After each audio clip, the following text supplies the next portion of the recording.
Welcome to Echoing Heart Tales. I was in the kitchen making sandwiches when I heard my sister-in-law's voice drift in from the backyard. She wasn't yelling. She wasn't angry. Her tone was casual, almost cheerful, like she was explaining something obvious to a child who just didn't understand yet. That's what made it worse. "You know you're not really ours, right?" she said. I froze with the knife in my hand, peanut butter halfway across the bread. My 7-year-old daughter Lily was outside playing with her cousins. My husband Robert's sister Karen was out there too, supposedly watching them. I stepped closer to the window, listened. "What do you mean?" Lily's voice, small, confused. Karen laughed. Not mean, just light. Like this was a fun fact. "Well, sweetie, Robert isn't your real dad. You know that, right? Your mom had you before she met him. So technically, you're not really part of the family. Not like the other kids." I dropped the knife. It clattered against the counter. I was out the back door in 3 seconds. Lily was standing near the swing set, staring at Karen with this look on her face. Not crying, not angry, just blank, like her brain was trying to process something too big to fit. Karen saw me and smiled, bright, friendly. "Oh, hey." I was just explaining to Lily how families work. She was asking why she doesn't look like Robert, so I thought I'd clear it up for her. I looked at my daughter. "Lily, go inside, please." Lily didn't move. She was still staring at Karen. "Lily," I said again, firmer. "Inside, now." She blinked. Then she turned and walked past me into the house, slow, like she was walking through water. The screen door closed behind her. I turned back to Karen. She was still smiling, still casual. "What?" she said.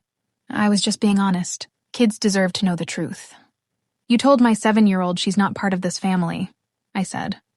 My voice came out flat, controlled. Karen waved a hand. "I didn't say she's not part of the family. I said she's not biologically Robert's. That's just a fact. She's 7, I said." Karen shrugged. "So?" She asked a question. I answered it. I stared at her. This woman, my husband's sister, someone who'd been in our lives for years, someone who'd held Lily as a baby, someone who'd been at birthday parties and holidays and family dinners. And she'd just looked my daughter in the eye and told her she didn't belong. "Get out," I said. Karen blinked. "What?" "Get out of my house." Her smile faltered. "You're being dramatic. I was just being honest." "You weren't being honest," I said. "You were being cruel. There's a difference." Karen's face hardened. "I'm Robert's sister. You can't just kick me out." "Watch me," I said. I turned and walked back inside. Karen didn't follow. I heard her huff, heard her car door slam a few minutes later, heard her drive away. I didn't care. I went straight to Lily's room. She was sitting on her bed, knees pulled up to her chest, staring at nothing. "Lily," I said softly. She didn't look at me. "Is it true?" she whispered. "Is Robert not my real dad?" I sat down beside her, took a breath. "Robert is your dad in every way that matters. He loves you. He takes care of you. He chose you. That makes him your dad." Lily's chin trembled. "But Aunt Karen said..." "Aunt Karen said something she had no right to say," I interrupted gently. "And she said it in a way that was meant to hurt." "That's not okay." Lily looked at me. Her eyes were wet. "But I'm not really part of the family?" My chest ached. "You are absolutely part of this family. You're my daughter. You're Robert's daughter. You're loved. You're wanted. You belong here. Do you understand me?" Lily nodded. But I could see it. The seed had been planted. The doubt. The question. And I knew in that moment that Karen had done damage that would take time to undo. That night, after Lily was in bed, Robert came home from work. I told him what happened. He went very still. "She said what?" I repeated it, word for word. Robert's jaw tightened. He pulled out his phone and called Karen. She answered on the second ring. I could hear her voice through the speaker, bright, casual. "Hey, what's up?" Robert didn't waste time. "What did you say to Lily today?" There was a pause. "Oh, that. I was just being honest. She asked why she doesn't look like you, and I explained." "You told a 7-year-old she's not really part of the family," Robert said. His voice was calm, too calm. Karen sighed. "I said she's not biologically yours." "That's true." "She's my daughter," Robert said. "That makes her part of this family." Karen laughed. "Robert, come on.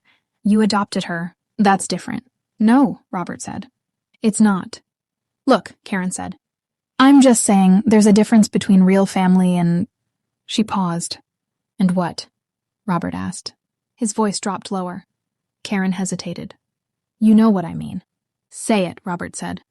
If you're going to think it, say it out loud. Karen went quiet.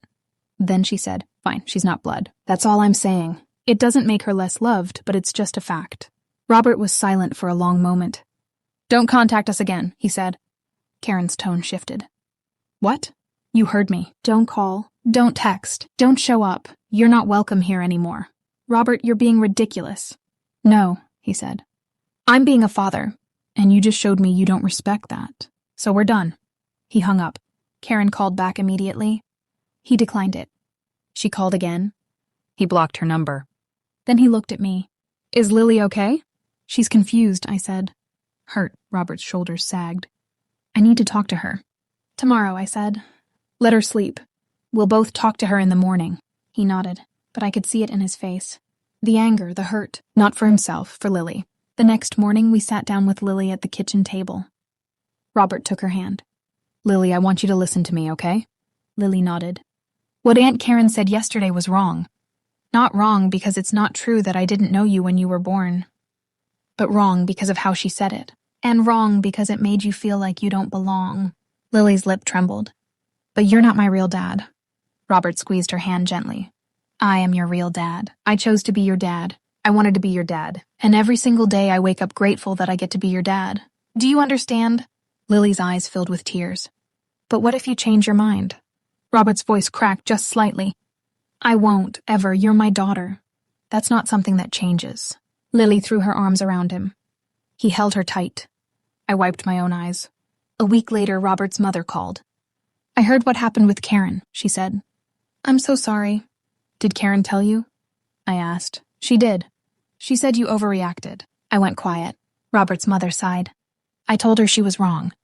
What she said to Lily was cruel. And I told her she owes you an apology. She won't apologize, I said. She thinks she was just being honest. I know, Robert's mother said. But I wanted you to know that I don't agree with her. Lily is part of this family. She always has been. Thank you, I said. It helped. A little. Karen never apologized. 2 months later, she sent a text to Robert from a new number. I think you're overreacting. I miss my niece. Robert showed me the message. What do you want to do? I asked. He deleted it. She's not Lily's aunt anymore. 6 months later, Lily asked me a question. Mom, do you think Aunt Karen still thinks I'm not part of the family? I chose my words carefully. I think Aunt Karen said something hurtful because she didn't understand what family really means. But it doesn't matter what she thinks. What matters is what we know, and we know you belong. Lily thought about that. Then she said, I'm glad Robert is my dad. Me too, sweetheart, I said. Me too. A year after that day in the backyard, Lily stopped asking questions about it. She stopped looking uncertain when Robert called her his daughter. She stopped flinching when people asked if she looked like him. And Robert? He never wavered, not once. Every school event, every doctor's appointment, every bedtime story, every scraped knee. He showed up, he stayed, he loved her. Because that's what real fathers do. And Karen? We haven't spoken to her since that phone call. She's not at family gatherings. She's not in our lives. And honestly, we're better for it. So tell me, did we go too far by cutting her out? Or did we do exactly what we needed to do to protect our daughter? Let me know in the comments. And if you enjoyed this story, subscribe to Echoing Heart Tales for more. I'll see you in the next one.